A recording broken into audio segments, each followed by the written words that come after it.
अनिल जी, आप ले चले और हम सभी का मार्गदर्शन करें। ओम गणेभ्यो गणपतिवशवो नमो नमो, व्रातेभ्यो व्रातपतिवशवो नमो नमो, ग्रीसेभ्यो ग्रीसपतिवशवो नमो नमो, विरूपेभ्यो विश्वरूपेभ्यशवो नमो नमो। ओम गं गणपतये नमः।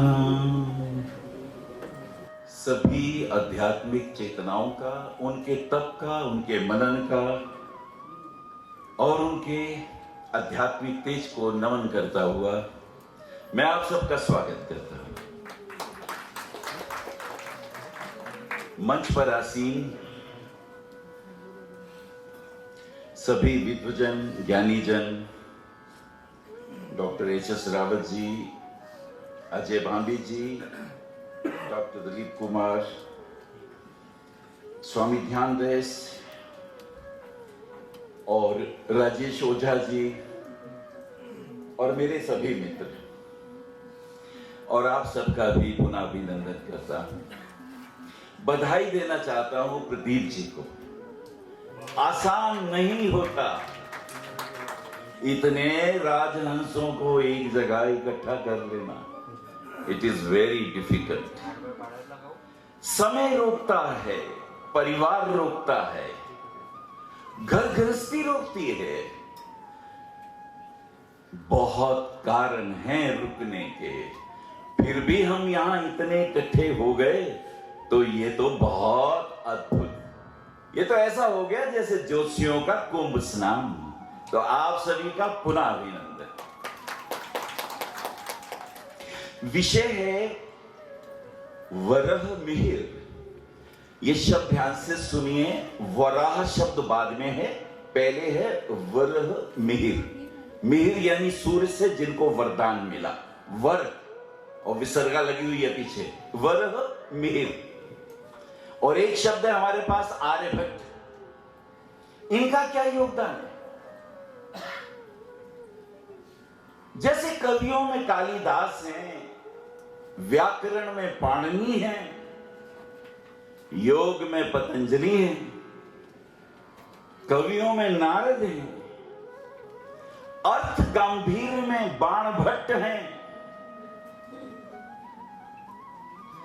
वैसे ही भारतवर्ष के वैज्ञानिकों की श्रेणी में आर्यभट्ट का नाम स्वर्ण अक्षरों में लिखा हुआ है।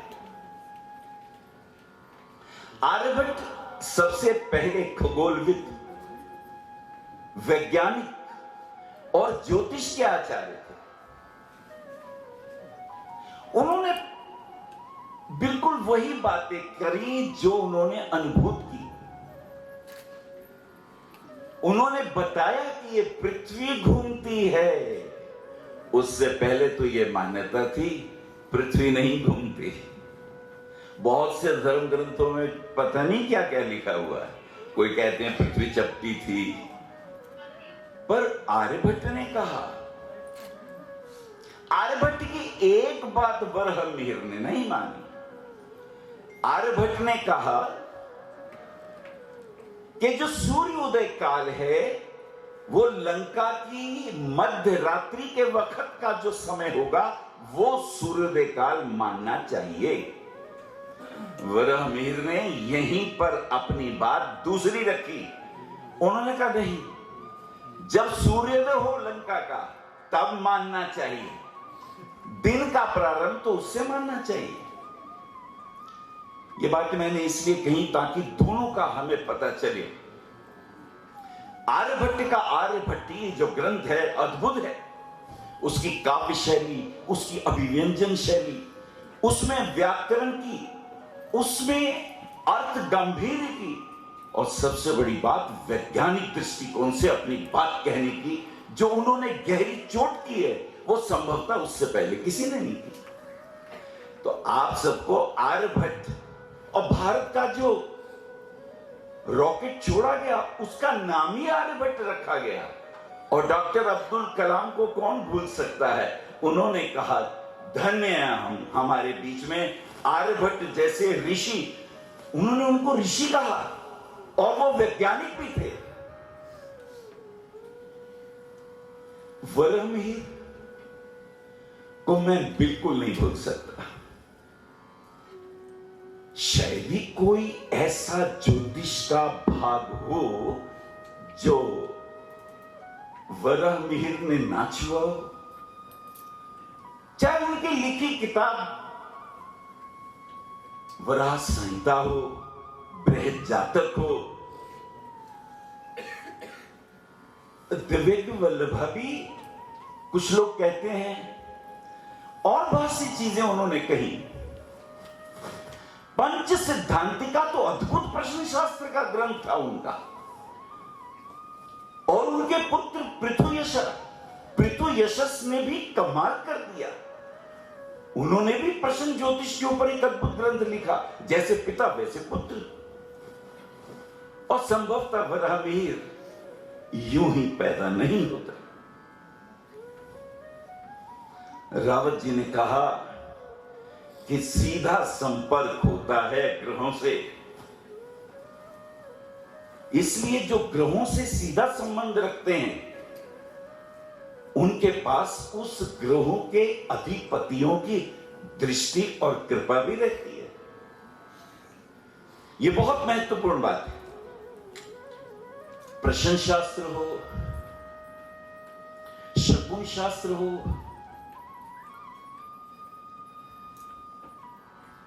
किसी भी प्रकार का शास्त्र हो, मेदिनी ज्योतिष की बात हो, और ज्योतिष के जितने भी विषय हो सकते हैं सबके ऊपर वराहमिहिर अद्भुत है। उनका जितना बड़ा योगदान है, उनके बाद शायद ही कोई ज्योतिषी हुआ हो जिसने इतने विशाल विषयों के ऊपर अपनी लेखनी चलाई। मूर्तियां अगर हंसती हैं तो उस पर भी बोल दिए, मूर्तियों को अगर आंखों में आंसू आ गया तो उस पर भी भविष्यवाणी है। अगर कोई परीक्षक गुरु के पास जाए और गुरु के पास कुछ भी ना हो और यह पता लगाना हो कि आपके मन में क्या है, तो बहुत सी विधियां दी है वराहमिहिर ने। वो कहते हैं अगर वो परीक्षक आए आपके पास और आपसे ये पूछे, कुछ ना कहे, बस यही कहे, अच्छा तो बतलाओ, बताओ, जल्दी बताओ, जल्दी बताओ आ गया है शब्द। जरा ध्यान से सुनिएगा। प्रश्न ज्योतिष के अचूक रहस्य जो वराहमिहिर से निकले हैं। अगर कोई परीक्षक आपके सामने आके ये कहता है जरा मेरे बारे में बताओ और जरा जल्दी बताओ, अगर उसने जल्दी कह दिया तो क्या पूछने वाला है? वो अपने परिवार की किसी रोग के विषय में, किसी यात्रा के विषय में, या कोई खास परिणाम जो उसको मिलने वाला है उसके बारे में शायद पूछना चाहता है। आने वाला व्यक्ति अगर सिर पे हाथ लगा के आपके पास आ गया, बात कर रहा है, सिर पे भी हाथ लगा रहा है, कुछ आ रहे हैं, कान को छू रहे हैं, कुछ की निगाह नीचे है, कुछ की आंखें चंचल, इधर भी देख रहा है, इधर भी देख रहा है, कुछ हृदय पे हाथ रख के आपसे बात कर रहा है, कुछ आपसे बात तो कर रहा है लेकिन उसका सिर ऐसे पीछे, ऐसे हाथ बांधे हुए। हाँ भाई बताओ और बताओ, अच्छा और बताओ। वराहमिहिर कहते हैं आपसे पूछने नहीं आया, ये आपकी परीक्षा लेने आया है। हृदय पे हाथ रखा है तो वो किसी खास प्रेम विषय, हृदय से संबंधित, जहां करुणा हो, जहां प्रेम हो, जहां समर्पण हो, ऐसी कोई बात पूछने आया है। अच्छा, कोई पक्षी चीखा, पश्चिम में चीखा कि उत्तर में चीखा कि दक्षिण में चीखा, तो पक्षियों के ऊपर भी बोल दिया, गिद्धों के ऊपर बोला है, बगलों के ऊपर बोले हैं, वो हिरण के ऊपर बोले हैं, कोयल के ऊपर बोले हैं। यानी पक्षियों पर, पशुओं पर, मनुष्यों पर, रंगों पर, चेष्टाओं पर। अचानक बादल गड़गड़ाने लगे, अचानक बादल ने कोई रूप ले लिया, आपने कोई बात करी, उसने सिर ऊपर करके बात करी, और वो आसमान में देखेंगे बादल किस तरफ है, पूरब में है कि पश्चिम में है, उत्तर में है कि दक्षिण में है। अद्भुत वराहमिहिर का बहुत बड़ा योगदान है। उन्होंने अध्यात्म को नहीं छोड़ा, विज्ञान को, सामाजिक ज्ञान को, शरीर के ज्ञान को, मन के ज्ञान को, कोई विषय नहीं छोड़ा है। इसलिए यदि आप ज्योतिष के विषय में गहराई से अध्ययन मनन करना चाहते हैं तो बृहद संहिता को पढ़िए, आपको बड़ा आनंद आएगा। इधर उधर ज्यादा क्या पढ़ना, एक ऋषि पराशर का होरा शास्त्र पढ़ लें और एक बृहद संहिता पढ़ लें, आपको बड़ा आनंद आएगा। मेरे सामने अभी नागपुर यूनिवर्सिटी के चांसलर जी ने कुछ बातें रखी, इस विषय पे कुछ ज्यादा पता नहीं है, कुछ बातें मैं बताना चाहता हूं। वकालत करी हमने, पिताजी चाहते थे कि तुम वकील हो जाओ, जज हो जाओ, लेकिन जब हमें पता चला कि पैसों के लिए आजकल बहुत सारे वकील, आप जानते हैं, रात को अदालतें खुल जाती हैं, जो ज्यादा पैसा दे उसके लिए कुछ भी करने को तैयार हैं। देश हित कहीं भी कुर्बान होता हो तो हो, उनका हित पहले नंबर पे होना चाहिए। ये गलत है, ये नहीं होना चाहिए। राष्ट्र धर्म ये कहता है जिस देश में पैदा हुए हैं, जहां का अन्न खाया है, उसके साथ कभी गद्दारी नहीं करनी। जिस धर्म में पैदा हुए हैं उसकी जो मूल्य हैं उनको हमेशा आगे रखना। ज्योतिष की कुछ प्यारी प्यारी बातें आपके लिए। पिछले सम्मेलन में मैंने बताया था कि पूर्व जन्मों की अतृप्त वासना को हम कैसे जानें। एक लेक्चर चंडीगढ़ में मैंने दिया था। आपको पता नहीं होता, आप वही काम बार बार करते हैं, वही काम बार बार करते हैं। हर व्यक्ति की अलग अलग वासना है। तो मैंने बताया था कि 5th हाउस जन्म कुंडली का पूर्व जन्मों की अतृप्त वासनाएं जो हम पूरी नहीं कर सके, इस जन्म में हम वो काम बार बार करते हैं। जैसे उदाहरण के तौर पे मिथुन लग्न के जातक सुने, उनके द्वादश भाव में है वृषभ राशि और पंचम भाव में है तुला राशि। दोनों राशियों का स्वामी है शुक्र। अब अच्छे वस्त्र पहनना, अच्छे खाना खाना, सौंदर्य, संगीत, म्यूजिक, डांस, रसिक स्वभाव और तपस्या, ये उनके पूर्व जन्मों की अतृप्त वासना है। 12वां भाव भोगने का है, याद रखिएगा, 12वें भाव से हम भोगेंगे। और पंचम भाव पूर्व जन्मों की अतृप्त वासना है। अब ये पंचमेश जिस भी भाव में जाके बैठेगा, उस भाव से संबंधित संबंधी के साथ उसकी ये गुप्त वासना प्रकट होना चाहेगी। जब जब उस पंचमेश की दशा अंतरदशा आएगी, जब जब पंचम भाव का वार होगा, जब जब पंचम भाव की होरा होगी, अंतरदशा हो, प्रत्यंतर दशा हो, पंचम भाव के ग्रह का गोचर हो, इस विषय पे मैंने पिछली बार बात की थी। आज मैंने अपनी बात जो कहनी है उससे पहले इसलिए कहा कि आपको एक क्रम से पता चले कि ज्योतिष कितना बड़ा विज्ञान है। तो पंचम भाव अगर पिछले जन्मों की अतृप्त वासनाओं का सूचक है, मिथुन लगन में मैंने बताया। अच्छा, धनु लगन के जातक समझ लें, 12वें घर में वृश्चिक राशि और पंचम भाव में मेष राशि। मेष राशि का स्वामी मंगल है।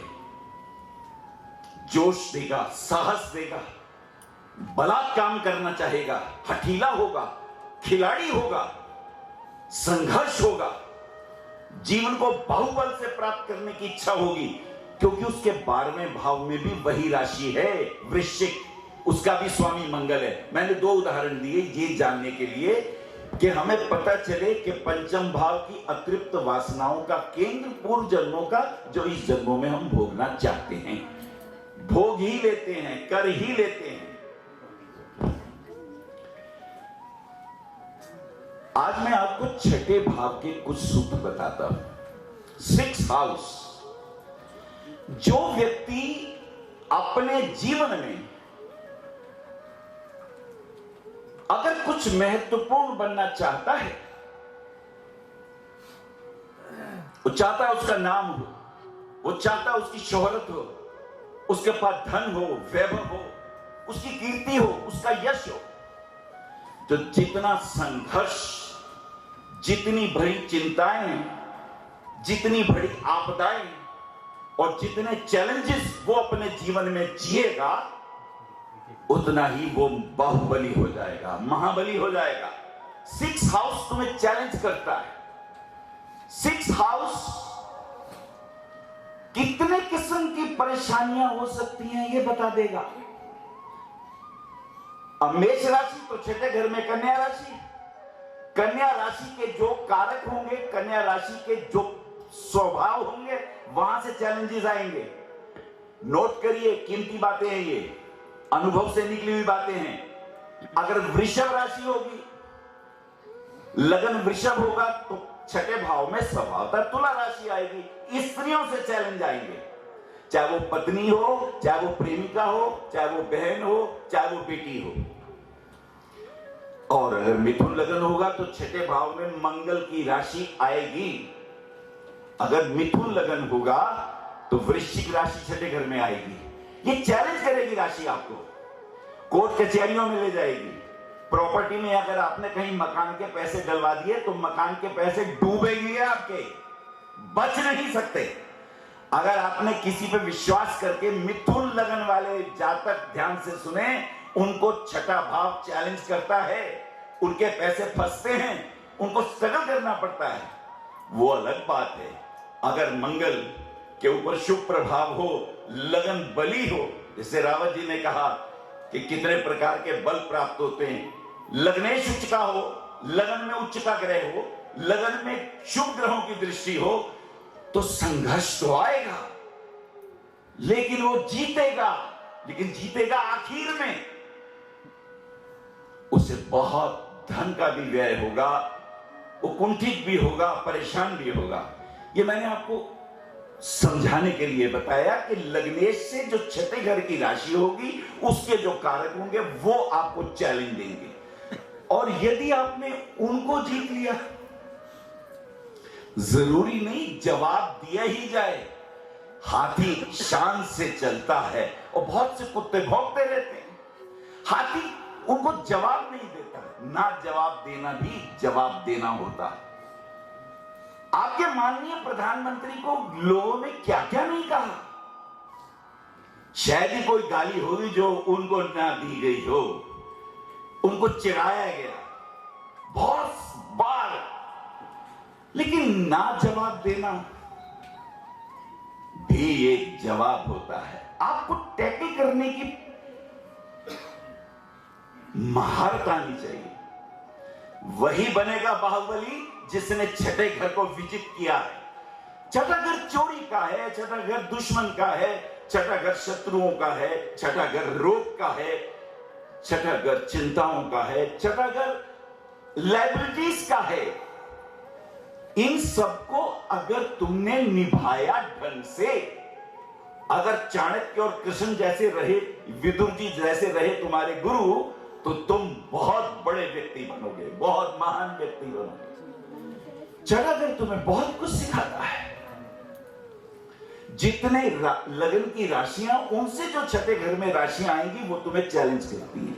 इस सूत्र को हमेशा ध्यान रखिए।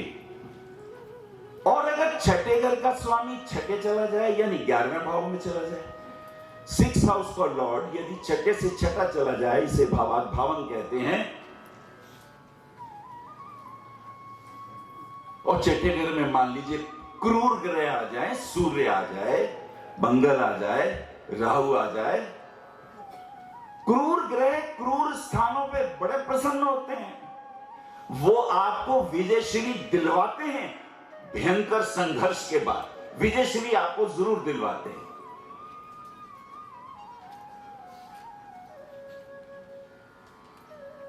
ज्योतिष के जो सूत्र हैं ये इसलिए हैं ताकि आप उससे भयभीत ना हो। कृष्ण बन ही पाए इतने बड़े, बचपन से चैलेंजेस उनके सामने आ रहे हैं। सगा मामा उन्हें मारना चाह रहा है, राक्षसियां भेज रहा है, मायावी चेतनाएं भेज रहा है उनके पास, लेकिन वो मुस्कुराते हुए वो बता रहे हैं जीवन कैसे जिया जाता है। उनके चित्त में तो प्रेम है, करुणा है, और उनका एक सूत्र है शठम शाठ्यम। ये सूत्र एक बार फिर से सुनो, शठम शाठ्यम। जो शठ है, जो धूर्त है, जो आतंकवादी है, उसको शठता से ही मारो। क्रूरता के आगे प्रेम नहीं चलता। किया था प्रेम मोहम्मद गौरी के आगे पृथ्वीराज ने 17 बार प्रेम किया, 17 बार छोड़ दिया उसे। रिजल्ट क्या निकला? 18वीं बार उसको उसके साथ बहुत बुरा सलूक हुआ, उसकी आंखें निकाल ली गई, उसको प्रताड़ित किया गया। ये तो शुक्र करो चंद्रवरदाई का, जो उनके बचपन का मित्र था। कथा आपको मालूम है। बस कह दिया गौरी को कि हमारे महाराज तो शब्द भेदी बाण चलाना जानते हैं। छठे भाव के ऊपर बोल रहा हूं, हमारे महाराज शब्द भेदी बाण चलाना जानते हैं। बोले जरा हमें भी बताओ। बोले बस एक ध्वनि करिए, महाराज जी वहीं बाण मारेंगे। उन्होंने एक घंटा लटकाया, घंटे के ऊपर एक व्यक्ति को बोला कि इस घंटे को बजाओ। बोले नहीं महाराज ठहरिए, किसी ऐरे गहरे का घंटा बजवाने से काम नहीं चलेगा। राजा तीर चलाएगा तो घंटा भी राजा को ही चलाना पड़ेगा। आप बजाइए घंटा। मोहम्मद गौरी खुद उस घंटे को बजाते हैं और तभी चंद्रवरदाई अपनी कवित्व शक्ति से, बुद्धत्व शक्ति से एक श्लोक बोलते हैं। श्लोक आप सबको याद होगा।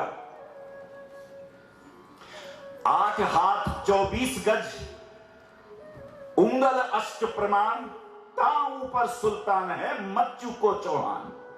ये बुद्ध की आशु कवित्व की खूबी थी। 8 हाथ 24 गज, उंगुल अष्ट प्रमाण, ताऊ पर सुल्तान है मच्चू को चौहान। और उन्होंने अपना धनुष तीर संधान किया और सीधा उस दिशा में जहां उसने घंटा बजाया उन्होंने तीर छोड़ दिया, उसके कंठ में लगा, गौरी मारा गया। छठे भाव को जागृत करो, उससे डरो मत। वो तुम्हें महान बनाएगा, यशस्वी बनाएगा, कीर्तिवान बनाएगा। तुम्हारे जीवन में श्रेष्ठता छठा भाव देता है, छठे से छठा भी देता है। वो क्या कहते हैं आजकल टीवी में, डर के आगे तो जीतना है ना। आध्यात्मिक बल तुम्हारे पास है, 9 ग्रह तुम्हारे 9 गुरुदेव हैं। अरे कभी इन गुरुओं की भी साधना किया करो। वराह मिहिर ने भगवान सूर्य की साधना की थी। उनकी मां का नाम सत्यवती था, पिता का नाम आदित्य दास था। 55 वर्ष की आयु में वराह मिहिर का जन्म हुआ। भगवान सूर्य की आराधना करने पर एक सूर्य की मूर्ति खुदाई में उन्हें प्राप्त हुई थी और उसके बाद सूर्य की आराधना करी। भगवान सूर्य ने उन्हें वरदान दिया और उसके बाद ज्योतिष विद्या के अनंत रहस्यों और सूत्रों की आपने व्याख्या दी। मुझे भी समय देख लेना चाहिए, सीमाओं का उल्लंघन तो हो चुका है, लेकिन आप मुझे इतना मैं कहना चाहूंगा और खास करके हमारे चांसलर साहब को कि ज्योतिष बहुत बड़ी विधा है। सूर्य आत्मा का कारक है। अगर आप तेज जानना है तो सूर्य का बल देखें। चंद्रमा भावनाओं का कारक है। यह व्यक्ति इमोशनल होकर भी, चंद्रमा उच्च का होगा तो डटा रहेगा, नीच का होगा तो संघर्ष करेगा। बुद्ध अनुभव हो और उनकी अभिव्यक्ति भी हो, कवित्व शैली, वाक् पटुता बुद्ध के पास आती है। और बुद्ध ब्रिज है, दो व्यक्तियों के बीच में बात करने वाला तो कोई चाहिए ना। बुद्ध के पास ये शक्ति है। बृहस्पति के पास वो ज्ञान जो तुमको सीधा ऋषियों से मिलता है। कभी सप्तऋषि मंडल भी देख लिया करो। सवेरे उठ के छत पे जाके उन सप्तऋषियों को निहारो, हाथ फैला के कहो ओम सप्तऋषि दिव्यै नमः। हे सप्तऋषियों, मुझे दो जिन जिन विषयों के तुम योग्य और एक्सपर्ट थे, मांगो ना उन सप्तऋषियों से। तुम भूल ही गए प्रार्थना का मनोविज्ञान। बृहस्पति ये कहते हैं, शुक्र भी अद्भुत हैं। शुक्र कहते हैं तुमने जो जो साधा पॉजिटिविटी से, पर जो नेगेटिव का ज्ञान है वो भी तो कीमती है। तो शुक्र आपको देंगे संसार के वैभव कैसे प्राप्त किए जाते हैं, शक्ति का संचालन कैसे करते हैं। घर में आपकी पत्नी, उसको रानी बना के जियो और तुम राजा बन जाओगे। और यदि अपनी पत्नी का अपमान करोगे, दासी बनाओगे, तो तुम दासी के दास बन जाओगे। अब तुम्हें तय करना है तुम्हें क्या बनना है, राजा बनना है कि दास बनना है। शनि तुम्हें बताते हैं निम्नहारा वर्ग जो पढ़ नहीं पाया लेकिन बल है, संगठन का बल है, एकता का बल है। शनिदेव हर व्यक्ति, और ये जो चुनाव होते हैं ये तो शनिदेव की कृपा ना हो तो बात ही नहीं बनेगी। हर किसी के वोट से ही तुम आगे बढ़ोगे। शनि संघर्ष है, शनि स्ट्रगल है, शनि निम्नहारा वर्ग, शनि गरीबों के हाहाकार हैं। उनके दर्द को समझो। अगर तुम्हारे ऑफिस में कोई काम करता है उसका मान बढ़ाया करो, कभी अपने नीचे के कर्मचारियों का अपमान मत किया करो, उनको प्रेम करो। राहु केतु तो बहुत कमाल है। जो जो तुमने जाना विधायक वो तो ठीक, पर जो नकारात्मक शक्तियां हैं, मायावी शक्तियां हैं, विध्वंसक शक्तियां हैं, जो कुछ भी घटित कर दें, राहु और केतु का यही बल है। इन सब के बल को एक एस्ट्रोलॉजर आपकी जन्मपत्री में उन ग्रहों की डिग्री, उन ग्रहों के पोजीशन, उनके दिग्बल, उनके स्थान बल, उनके ऊपर पड़ने वाली दृष्टियां, उनकी युतियां, उनका गोचरीय प्रभाव, कितना कुछ बेचारे जोशी को पढ़ना पड़ता है। मैं हैरान हूं कि इतने वर्ष हो गए मुझे, कम से कम 50 वर्ष हो गए पढ़ते पढ़ते, अभी भी पढ़ रहा हूं, स्टूडेंट हूं। ये इतनी बड़ी विद्या है। अगर हमें बल मिल जाए सरकार का तो कमाल हो जाए। मैं अभी वचन देता हूं, अगर हमें आधुनिक सुसज्जित मशीनरियां मिले, काम करने का मौका मिले, मैं शेष जीवन इस विद्या को समर्पित करूंगा। और जिसको भी सीखना हो मैं सिखाऊंगा। ज्योतिष का ऐसा कोई विषय नहीं जिस पे मैंने साधना न की हो, मैं सबको सिखाने को तैयार हूं। मैं चाहता हूं मेरा देश विश्व गुरु बने। सनातन धर्म की, ज्योतिष की, हर हर महादेव। मैं अपनी वाणी को विराम देता हूं। मुझे इतने प्रेम से सुना। आप आचार्य श्री अनिल वत्स जी के आध्यात्मिक प्रवचन, ध्यान व ज्योतिष संबंधी मासिक राशि फल फेसबुक, यूट्यूब, www.astroanilvats.com पर भी देख सकते हैं। For appointment, भविष्य कथन, Monday to Saturday, 11 a.m. to 6 p.m. BE 279, Street number 6, Harinagar, New Delhi 110064. Phone number 98917 39999, 98181 89993, 981 088 7002, 886 000 6030. Website www.bhavishyakathan.com. Acharya Anil Vats @gmail.com.